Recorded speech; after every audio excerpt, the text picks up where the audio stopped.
Hi guys, today we'll talk about how to fix or how to solve going out on Facebook.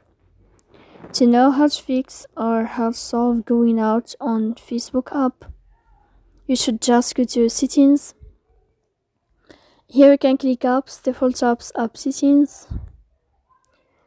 After that you will enter to Facebook and you can click. Here in this page of app info you can click on first app and you can click OK. Then you will enter to the window of storage. Here you can click clear cache. Don't click clear data because that can cause you errors in your app. In the end, you can turn off your Wi-Fi and you can wait a moment to turn on your Wi-Fi again. So please don't forget to support us, bell like and subscribe. See you next time in another video and thank you for your attention.